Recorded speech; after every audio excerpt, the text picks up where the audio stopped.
नस्ल पूरी है। खीरी दोंदी है, खीरी कच्ची खीरी खीरी है दोनों। 260 हमें उम्र में थी मेहरबानी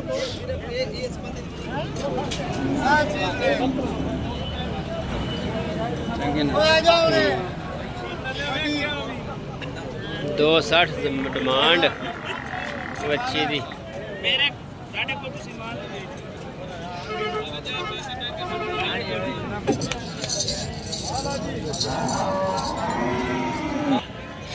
लो जी दोस्तों, कैसे हो स्मार्ट खेती इन्फो।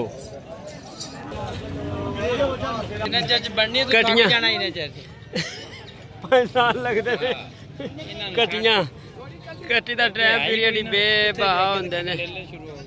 अगे बकरे ने ओए ने तेरे वालियां ये तो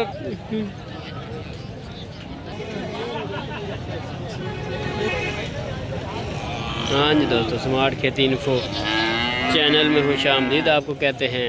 बच्चियाँ आपको दिखा रहे हैं आज की वीडियो में। लाइक शेयर कमेंट ज़रूर करें और बताएं कि किसकी क्या कीमत हो सकती है। बताया भी करें, कमेंट ज़रूर किया करें और दूसरे दोस्तों के साथ शेयर किया करें।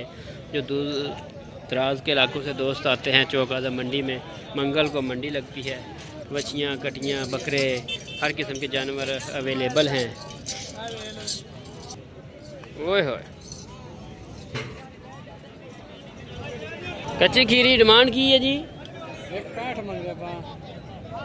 165 है।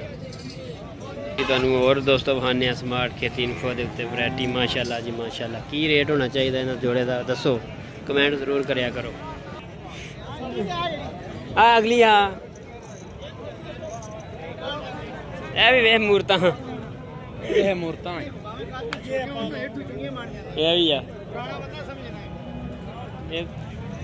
पता लग जाते ना बच्चियां हूँ थोड़े कोल लंघन दे पे किन्ने दी आ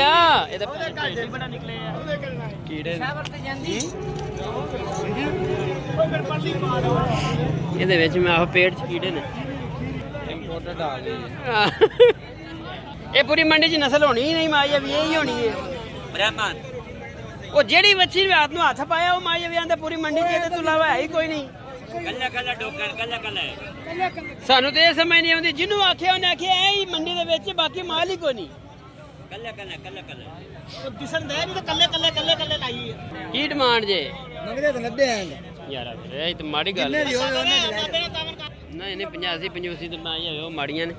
थन वेख दे हाथ ला थले वेख ना, 3 ने 4 ने 5 ने।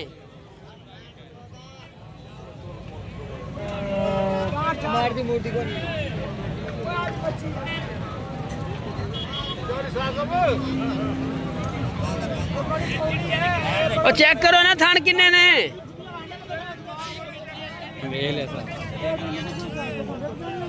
लो जी दोस्तों 195।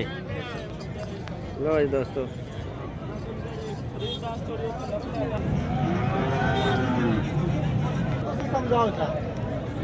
अपने मुल्ला